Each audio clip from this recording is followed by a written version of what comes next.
माँ ब्रह्मचारिणी। भक्तों, कठिन क्षणों में भी संबल देती है माँ ब्रह्मचारिणी।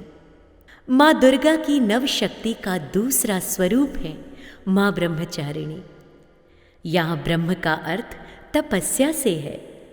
माँ दुर्गा का यह स्वरूप भक्तों और सिद्धों को अनंत फल देने वाला है। इनकी उपासना से तप, त्याग, वैराग्य, सदाचार और संयम की वृद्धि होती है। ब्रह्मचारिणी का अर्थ तप की चारिणी यानी तप का आचरण करने वाली होता है। देवी का यह स्वरूप पूर्ण ज्योतिर्मय और अनंत भव्य है।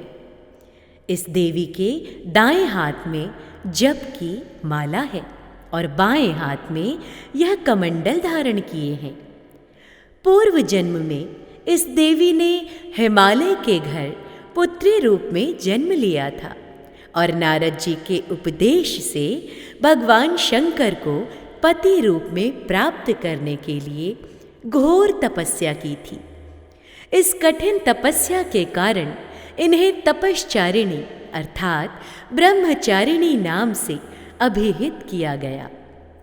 1000 वर्ष तक इन्होंने केवल फल फूल खाकर ही बिताए और 100 वर्षों तक केवल जमीन पर रहकर शाक पर निर्वाह किया।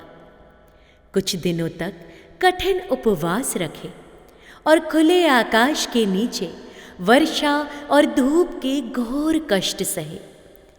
3000 वर्षों तक टूटे हुए बिल्व पत्र खाए और भगवान शंकर की आराधना करती रहीं। इसके बाद तो उन्होंने सूखे बिल्व पत्र खाना भी छोड़ दिए। कई हजार वर्षों तक निर्जन और निराहार रहकर तपस्या करती रहीं। पत्तों को खाना छोड़ देने के कारण ही इनका नाम अपर्णा पड़ गया था। कठिन तपस्या के कारण देवी का शरीर एकदम क्षीण हो गया।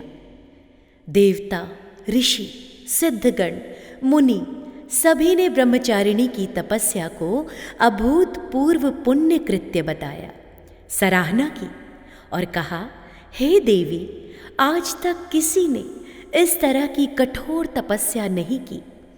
यह तुम ही से ही संभव थी। तुम्हारी मनोकामना परिपूर्ण होगी और भगवान चंद्रमौली शिव जी तुम्हें पति रूप में प्राप्त होंगे। अब तपस्या छोड़कर घर लौट जाओ। जल्द ही तुम्हारे पिता तुम्हें बुलाने आ रहे हैं। इस देवी की कथा का सार यह है भक्तों कि जीवन के कठिन संघर्षों में भी मन विचलित नहीं होने देना चाहिए। माँ ब्रह्मचारिणी देवी की कृपा से सर्व सिद्धि प्राप्त होती है। दुर्गा पूजा के दूसरे दिन देवी के इसी स्वरूप की उपासना की जाती है। तो भक्तों, यह थी माँ ब्रह्मचारिणी की कथा। एक बार प्रेम से बोलिए, माँ ब्रह्मचारिणी की सदा ही जय हो।